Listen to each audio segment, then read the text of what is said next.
Just a quick content warning for this episode. We discuss Can't Buy Me Love, though there aren't necessarily topics in the film that viewers may find disturbing. There was a real-life incident related to the film that we do cover, and it led us to officially declare that this movie should be canceled. So, listener caution.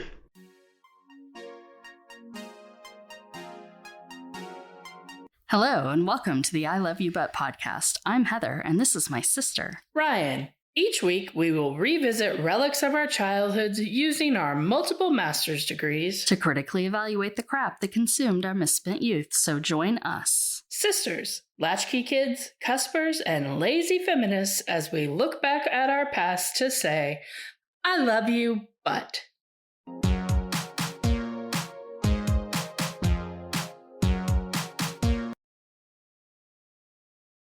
So I'm going to tell you about how I wasted my time this week. Okay. I've been haunting my own house. Oh my God, what? What? What does that even mean? What does that even mean? Well, as you can hear, I can't get rid of this stupid cough. Yes. And so I Googled it, of course, and they're like, yeah, cough suppressants don't really work. So here's what does work. And it's like honey and lemon and I don't know. Those are the two I remember off the top of my head. And ginger. So hot toddies. Ginger, right? Yeah. So, I mean, that's why hot toddies work, because the honey really soothes your throat. So basically, I can sleep in like 3 or 4 hour stretches when I feel tired, which I don't know if Mercury's in retrograde or whatever the fuck is happening, but I'm like an insomniac. So I'm like a zombie ghost because it'll be like midnight and I wake up and I'm coughing and I have to like shuffle through to go get a new glass of water, or I have to like shuffle to the back of the house and try not to make any noise to disturb anybody so that I can cough farthest away from where people are sleeping. So yeah, that's most of what I've been doing this week, is not sleeping and haunting my own goddamn house. How about you? How'd you waste time this week? Yeah, let's see. So I drove a lot yesterday. So I went down and to the farm. Elliot was at the farm with Ben. And I got there and he was so mad that he didn't get to go to market with Grammy and his cousin. Like so mad. Like couldn't even be happy to see me, even though he hadn't seen me in like 2 days. But it was like impossible. There's no room in the car, whatever. Yeah. And I'm like, my knee's still hurting, so I'm at the farm all day, and there's not really a lot I can do with him. So I was like, you want me to take you back to Lexington to go to market for 20 minutes? So we did that. We drove back to Lexington, and I dropped him off and ran a couple quick errands, and so he was there for about 30 minutes, and then I drove back to Richmond, and we were halfway to Richmond. I had to stop and get gas, and he goes, Mom, I want to go back to Lexington. I was like, what? And he's like, I want to go to our house. I was like, no. So we finished going, went to the farm, and then I drove back to Lexington last night. So it was fine. He needed the rest. He's been going crazy hanging out with his cousin. So he was very worn out. And, it gave me time to spend with him, and I could sit and rest my knee. But it was an extreme, terrible waste of gasoline. More than time, I guess, but and then we took a nap. I think everyone who listens to this podcast kind of wishes that they had Elliot's life.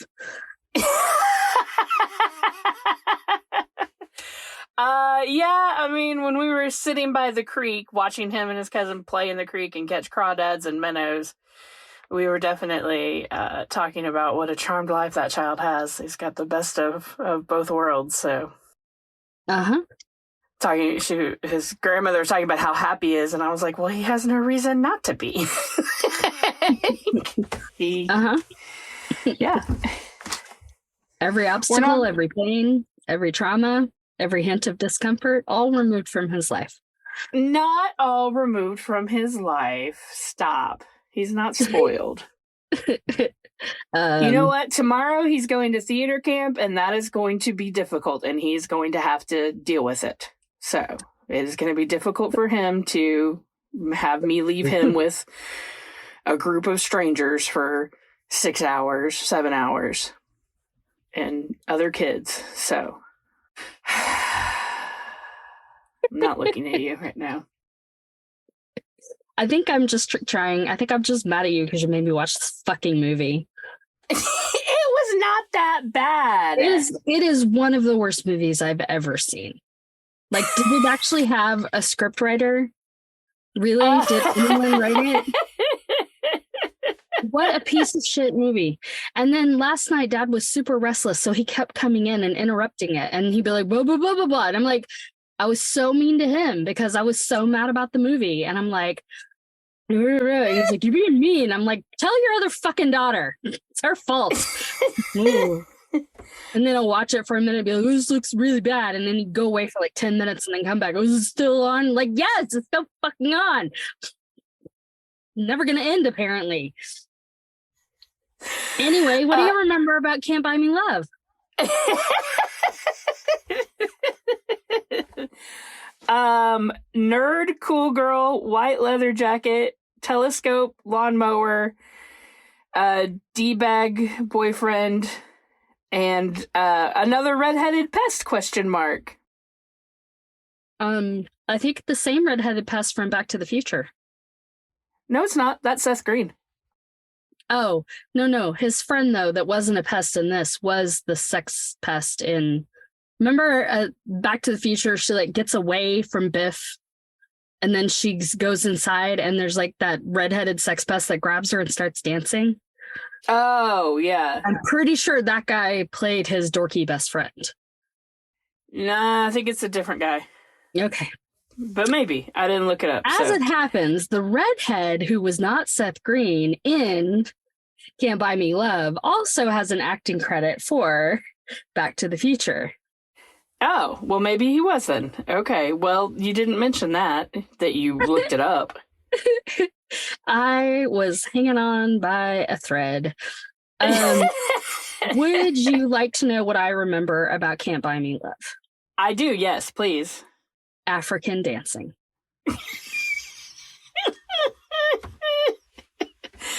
The anteater ritual. Why don't you give us a real short synopsis of... Okay, the Touchstone Pictures 1987 mixed review receiving summer not blockbusting movie. Dumpster fire. Originally titled Boy Rents Girl. Yep. Do you know why they changed it?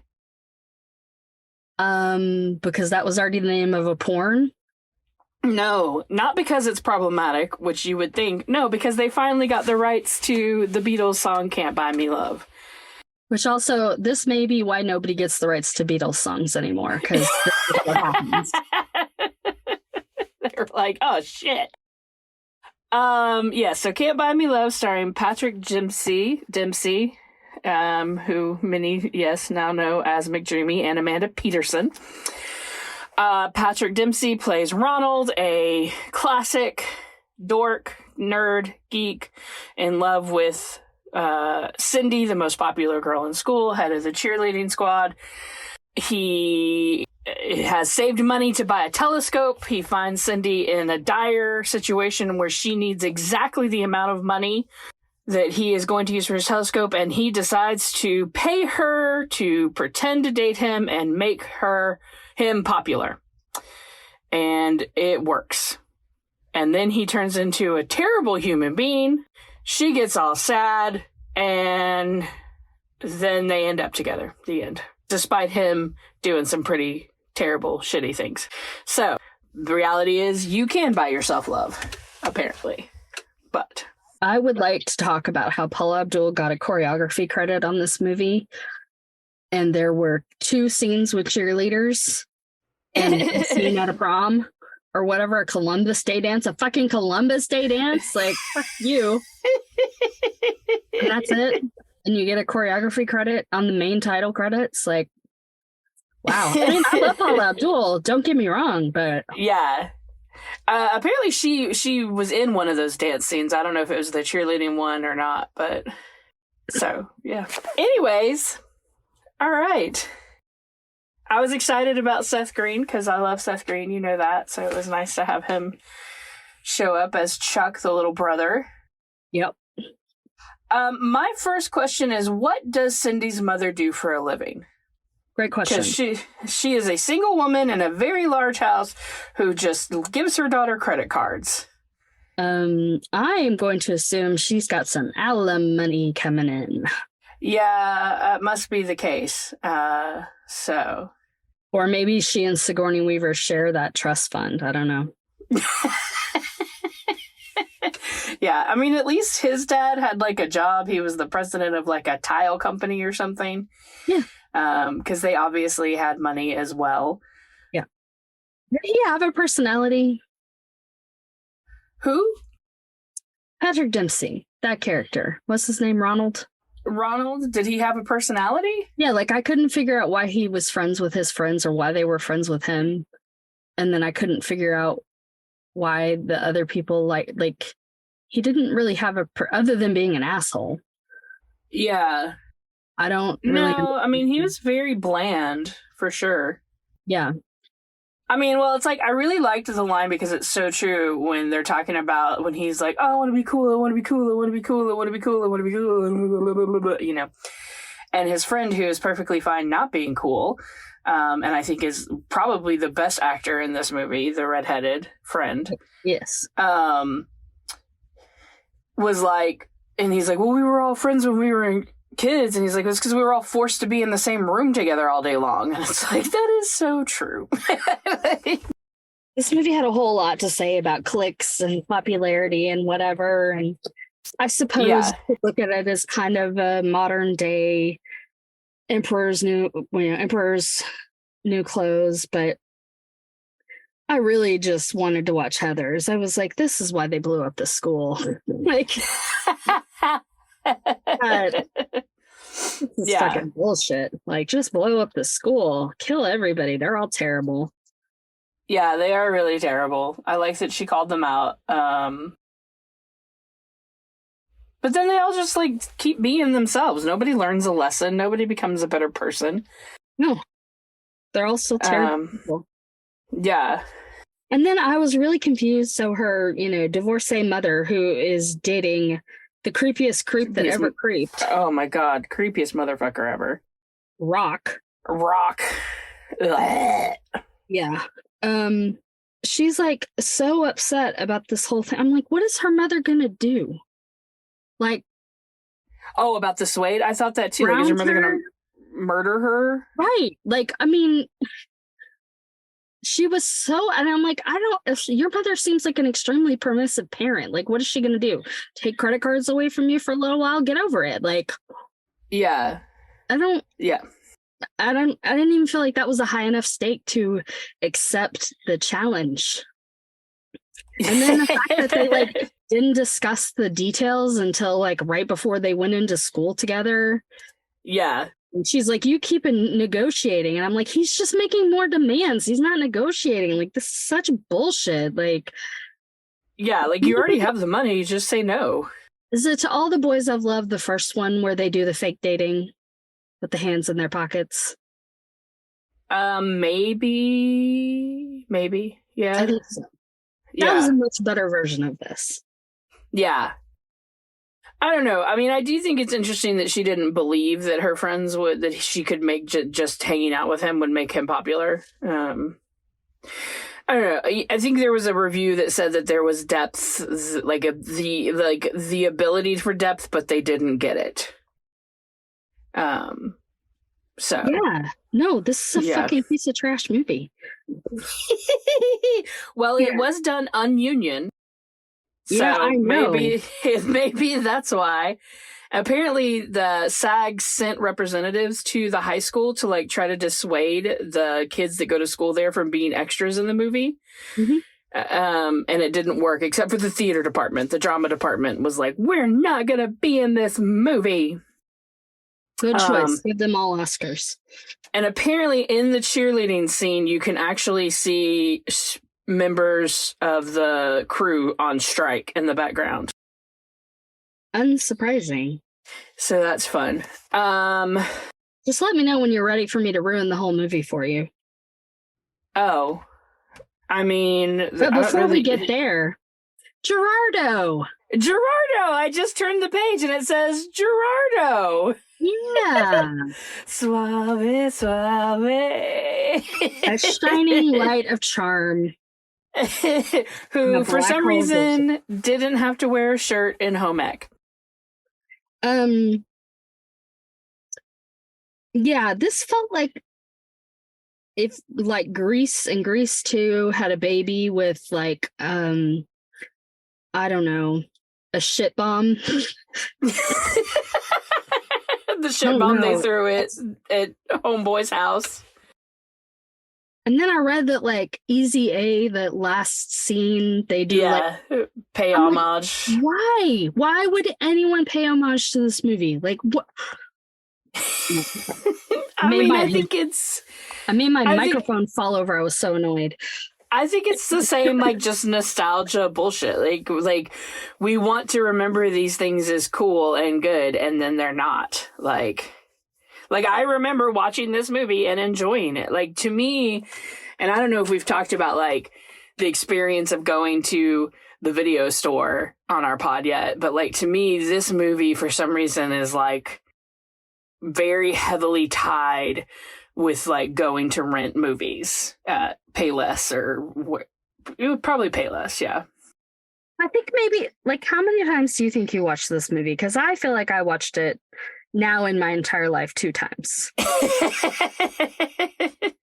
I definitely watched it a few times, and it definitely, like, there was some very big influence on my idea of what, you know, beauty and being a teenager and being in high school and being popular and being, you know, a girl meant. All those girls were terrible. Yes. The girl's poetry was terrible. The fact that Dempsey used her terrible poetry to... Why did he even need to try to seduce that girl? Like... Yeah, she was already all up on his dick. Yeah. And I can't even, like... Can we not just be sex positive about that girl? Like, okay. Yeah. You like to get laid. She looked like she was like 40 in that high school. So I don't know. Was she with teacher? Maybe she wasn't even a student. Apparently one of them, maybe her, was about 7 or 8 years older than the other girls, which Amanda Peterson was only 15 when she made this movie. So here, let me ruin the movie for you. Are you ready? I know, Heather. I did the research too about her. Yes. Yeah, that she was raped at some point while filming this movie. She was 15. Yeah. With a 20-year-old co-star on a non-union set. Mm-hmm. And eventually died very, very young of a drug overdose. Yep. So as far as I'm concerned... Yes. Any artistic merit, which is none, that this movie had... It's true. I think, are we canceling it? Completely negated. Yeah. By that life experience. Like, I'm sad that I didn't realize, first of all, that this was on Disney Plus, so I probably didn't need to pay to rent it. And I kind of want to write to Amazon and be like, give me my goddamn money back. Like, I don't want anyone to get a residual from this. Like, Yeah. If you're listening to the podcast, do not watch this movie. Yeah, right? No, do not. I mean, especially because, like, so Amanda Peterson, was raped while filming this movie. That's all that I could find out, which she didn't disclose at the time. I don't think she disclosed that to her parents until much later in life. She did make a... No, I know. I'm just saying, I'm not making excuses. I'm just details. And then she retired in 1994, right?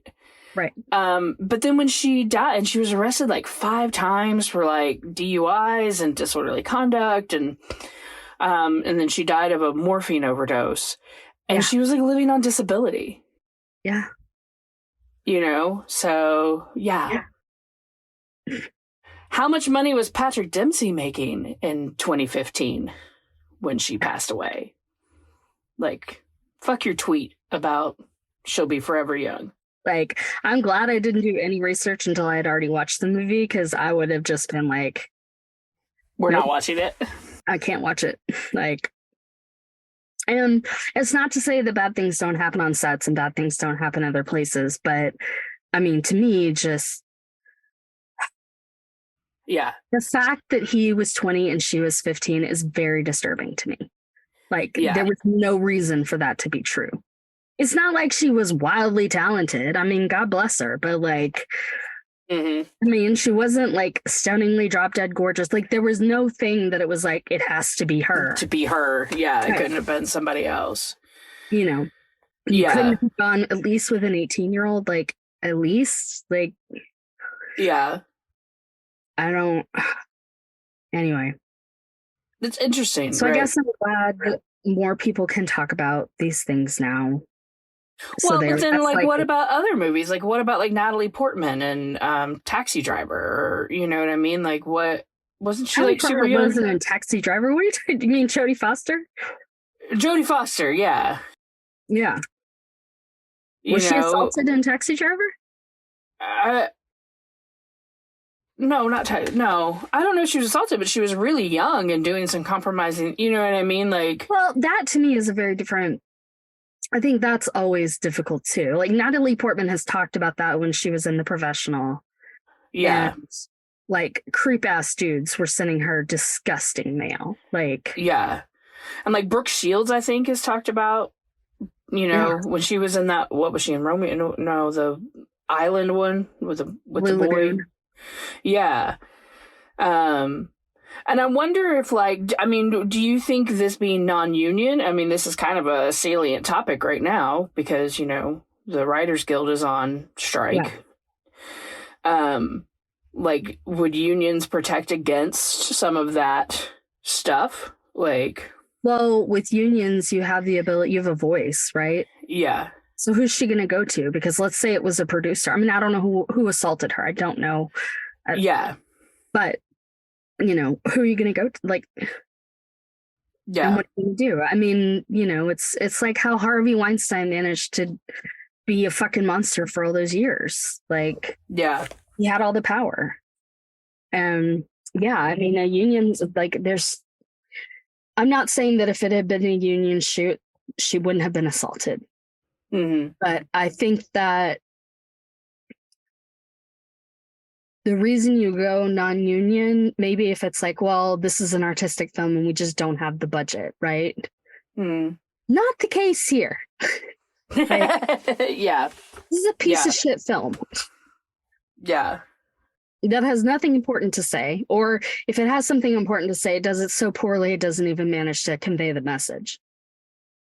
So yeah, I mean, you have unions so that you don't have to, like, work people 18 hours a day and then bring them back the next day. Like, it's to put protections in place for the people who are working on the production. Well, and I feel like if you have an underage actor, then you definitely need to be having, you know what I mean? Like, even more I mean, I know obviously there are laws, but then if there's not union people there, union reps there, like, you know, like you said, she could have been easily replaced. So... you know, by someone of an age who has the ability to potentially have more agency to speak out for themselves. I mean, I'm not trying to go anywhere near victim blaming at all. I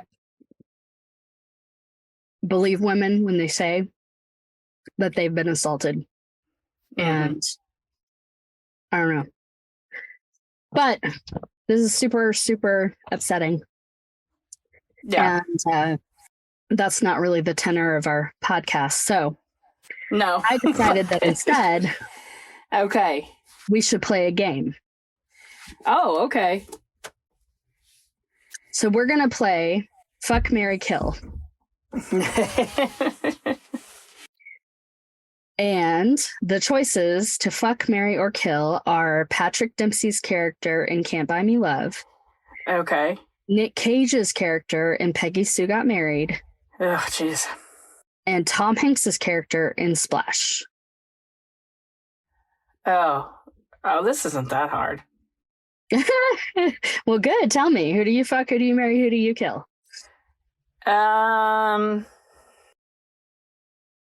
Kill Nicolas Cage. Okay. Marry Tom Hanks. Fuck Patrick Dempsey. Okay. Reasons? Oh, Tom Hanks is funny.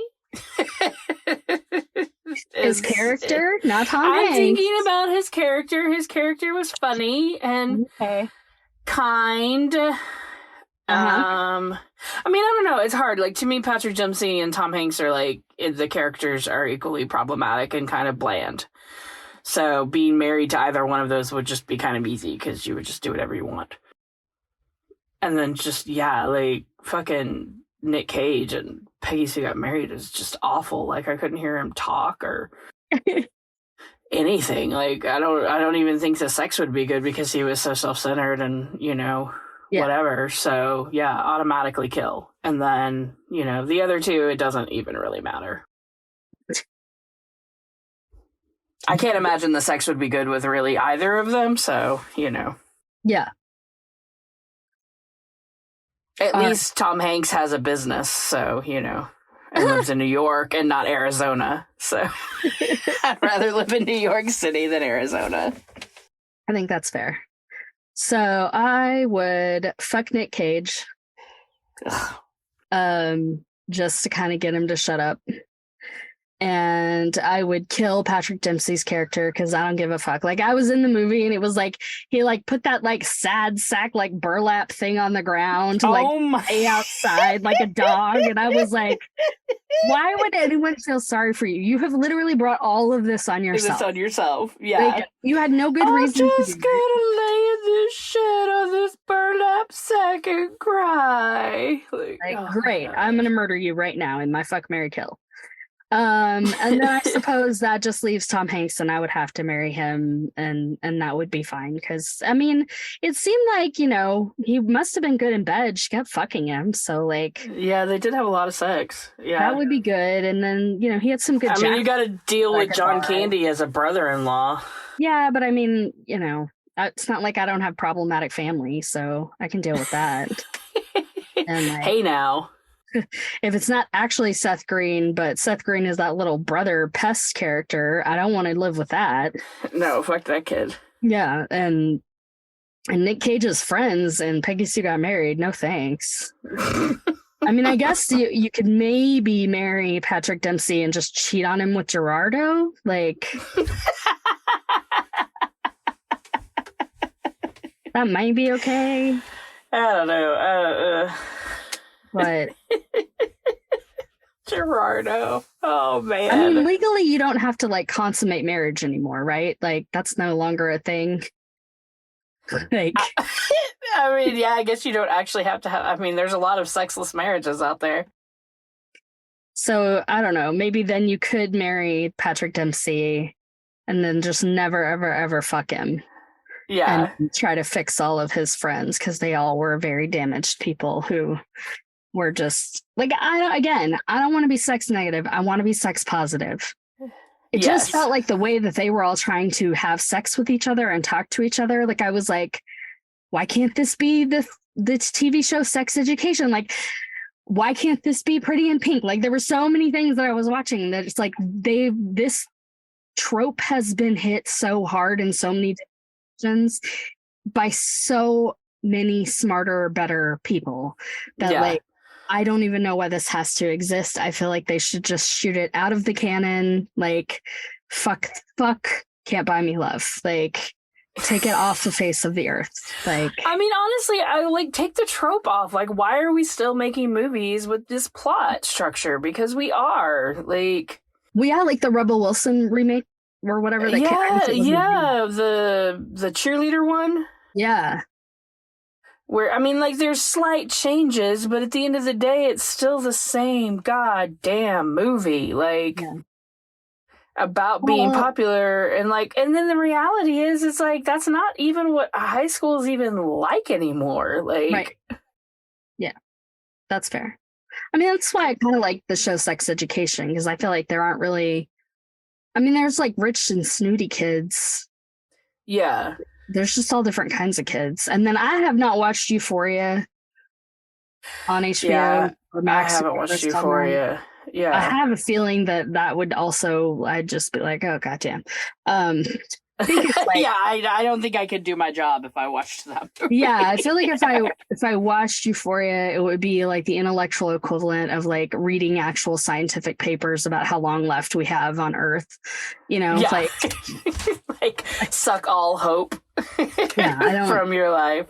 I don't think I can handle it. So yeah, I mean, because just think like She's All That. Like, we made that movie in the early 2000s, and when you do realize that the person who quote unquote wrote Can't Buy Me Love also wrote quote unquote the remake with Nick Cannon. Oh, I didn't know that. Yeah, like he wrote a bunch of TV, and then he basically worked on the new version of his own movie that got even worse reviews than this one. I haven't watched it. I don't know, but like, just stop. I agree. Yeah, stop making this movie. Stop making this movie. I mean, It makes me appreciate Heather's so much more. Where I'm like, Heather's really should get credit, because it totally took all of this teen angst bullshit, popularity, whatever. It was like, let's show the sadism for what it is. Like, let's be really honest. They're all fucking terrible people. Like, they are all terrible people. Blow them up. Good idea. Excellent work. Did I tell you one of my students tried to tell me they didn't like that Heather's was a bad movie? And I was like, oh, no. No. Yeah, you're wrong. You're wrong. You're wrong. Stop. Although they made it a musical. Yeah, no. My one of my ex-boyfriends starred in, he was in the musical in Austin when they put it on there. So, yeah. That's interesting. Yeah. I'm pretty sure there's a whole musical number about I love my dead gay son. So that'd be great. Okay, that's pretty good. Yeah, right? That's not terrible. Yeah. It's like Jerry Springer, the opera. Which was amazing. And I'm so glad I got to see it. Yeah. Well, maybe don't let me pick movies anymore. I was going to say last night you might get banned. Hey, it was on the list. You put it on the list. I know. I was just trying to pick something fun. I know. And I mean, it wasn't fun. If I had to rewatch anything, I would rewatch Back to the Beach before I rewatch this. Oh, I made a decision about something after thinking a little bit more about Ghostbusters 2016. Oh, okay. I hate cameos.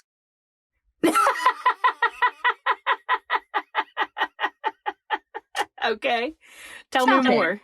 Quit it. Just don't do them. They're stupid. I mean, when Stan Lee did them, fine. God bless. But all the rest of them, fuck it. You don't get a fucking cameo. It adds zero value to anything. It's just distracting. It takes you completely out of whatever narrative you're set in. And you're like, oh, that's that person. And they're here for this thing. And then your mind goes off in some other direction. And it's never as good or as funny or as anything as the original. Just go to your little Comic-Con and see that person and get your picture with them. Do not put them in a movie. Don't. Or let them play something completely original and new and interesting. Don't just I have one exception to this rule. It better be a really good fucking exception. John Waters as a flasher in the Hairspray. Okay. And he didn't talk. It was the opening montage. It was a musical scene. She walked right past him and he had the trench coat on, and that was it. I think non-talking is good. Yeah. And as long as it's even in Ghostbusters, with Annie Potts, you would think I would be happy to see Annie Potts. But I was like, fucking hell. And it's literally turn and reveal. Even if they just make it less innocuous. Overt, yeah. Yeah. But everything about that movie was completely overt. I know. I don't even want to get into that movie again. Yeah, well, I told Ben that we watched Ghostbusters, so I was like, "Oh, we did the Ghostbusters podcast," and I was like, "That movie's terrible." He's like, "That movie's amazing." I was like, "Of course you think that." Oh, the original Ghostbusters? The original. Yeah, he was like, "It's amazing." I was like, "Do you remember the plot?" Right. He was like, Did you ask him why it was amazing? Like, tell me 10 things about it that are amazing. Yeah, I mean, I kind of was like, what was amazing about it? And then we did talk, which we didn't talk about, but like the effects with like the dogs. So he did talk about how terrible the effects with the dogs were. And so. Well, I mean. Yes, I know. I was like, well, I mean, a lot of that is the limitation of the technology at the time. Yeah, he seemed to not think that. He seemed to think that they could have done better by using, like, I don't know, some other type of technology, but, you know, whatever. Okay. That wouldn't be one of the reasons I would fault it. I'll put it that way. No, yeah, okay. But yeah, he was like, "It's an amazing." I was like, I know you. Of course, you love this movie. Well, I feel like I kind of feel like so there's this other film podcast that I listen to sometimes. Fuck, I'm so bad at remembering names of things. I'm not gonna remember it. Basically, it's like two guys and they watch all of the like super Fart House is what it's called. So they watch all the art house films, like all the like foreign classics and like art house films that everybody's supposed to have seen but nobody wants to watch, and they like talk about them, right? So that presumably you could listen to the podcast, and if somebody was like, "Have you seen The Seventh Seal?" you could be like, "Yes, let me tell you this bullshit I heard on a podcast about it." Which is fine. Pretend you've actually watched it and be that person. Yeah, or just be like, "Fuck you, I have a life, I don't care about Ingmar Bergman, whatever." But anyway, they do a thing where they like have like a rating system where they're like, "Okay, is this an art house movie? Like, did this happen? Did this happen? Was it boring? Did it, and they have like these things." And I wondered if we needed to start having like a nostalgia, like we could have like a quality rating and then like because I think like quality of Ghostbusters is low, but nostalgia rating is high. And the same, like Back to the Future quality rating is a little bit higher. And then of course the nostalgia rating is like super high. Yeah. But nostalgia has to be the only thing that allows a film like Can't Buy Me Love to still be in the cultural consciousness. Well, I mean, as much as my life as you've been telling me and giving me a hard time for my nostalgia bullshit, quote unquote, I think that's definitely a scale that we need to develop and incorporate into this podcast. We should definitely think about that. We should think about that. I mean, your nostalgia bullshit is probably the only reason, well, it's the main reason that you have a podcast. I just need something to fill my time so I don't murder anyone. So that's why I have a podcast. Yeah, no. Things have gotten really bad with Mom, by the way. Like, oh no. You know how I was all upset about how her new, like, "I'm just going to wear white t-shirts." Yeah, like she did that while I was there. She started it again? No. Now the thing that's making me crazy about her is she'll pre-cut limes if people come over. Yeah. She cuts them into these useless little tiny, like it's not even a wedge. Like she takes a wedge and then halves it. So it's like you can't even get like a drop of lime juice out of it. And I'm like, what is this for? Like, are you supposed to snort it? Like you can't squeeze it into a drink. You can't even it wouldn't even wet the whole rim of a glass. Like what is this? It's such a useless unit of lime. Like what the fuck are you doing? And then I'm pretty sure Martha does the same thing. I watched her do the exact same thing last night. Why am I so mad about her cutting this lime up so much? That is a better question. See, I get more mad about her slicing a half a lime, squeezing it into a drink, and then leaving it on the counter like she's going to come back and like use the rest of the whatever juice is left in that lime. Like, she's going to go suck on that lime rim. Like, whatever. That is 100%. I threw away so many fucking half-squeezed limes while I was with you all that 2 weeks. Like, what the fuck is this? It's like, because it's also sitting right by the trash can. Like, you literally just open the drawer and then sweep the fucking thing in. Yeah, that and then the wet paper towels that stay in a place until they're dry again. Like she's gonna reuse them. Like get a wash rag. If you're gonna reuse it, get a wash rag. And if you're just gonna use it once, throw it away. Yeah. Oh, poor mom. What's Love you, like Mom. what is it about her white t-shirt thing that's making you so mad? It's like she has this idea about the white t-shirt and like Well, I she think read it's it. supposed to represent something. And I'm like, bitch, what do you need to represent? Like, what? What are you trying to tell us about your white t-shirts? Like, what? Well, she What told me because Zen she was bullshit? like, I read it in something magazine last summer about just the summer of the white t-shirt. I mean, this is our childhood. Like, literally, first of all, the waste, right? Every time we go to the grocery store, fucking buying magazines from the rack. Do you know how expensive it is to do that other than to just get a goddamn subscription to it? Like, get a subscription. Like, so wasteful. And if you only do it a few times a year, fine. This bitch did it every fucking time. And then they'd stack up and she'd be pulling shit out. And you know how many recipes in my life I've seen Recipes that are never going to get stopped fucking doing that. We did shame her into stopping that. Thank God. Yeah, because she had wrong like with her? drawers full of recipes she'd pulled out of magazines, and she doesn't cook. She doesn't cook. And then her only perfume was like pulling the goddamn samples out of the fucking magazine. Like,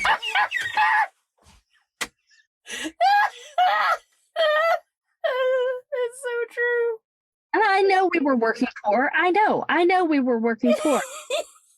But that's all the more goddamn reason to get a subscription to that bullshit and not buy it from the fucking stand at the grocery store at the goddamn Piggly Wiggly. And then you can buy yourself some fucking perfume. Oh, shit. Oh. You know, in recent years, if I run across that, I tear them out and give them to her, right? I don't think they do. Like, I can't remember the last time. Man, could you imagine if the New Yorker started putting perfume samples? It would be like Brooklyn based, fucking like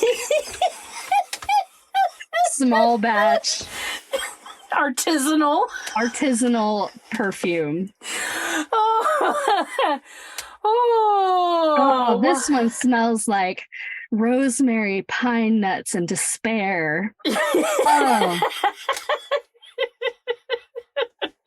It's called Existential Ennui. It's my favorite. There's also a drink that you can get at this one bar that tastes exactly like this perfume. No shirt, Ryan. No shirt. Oh my god.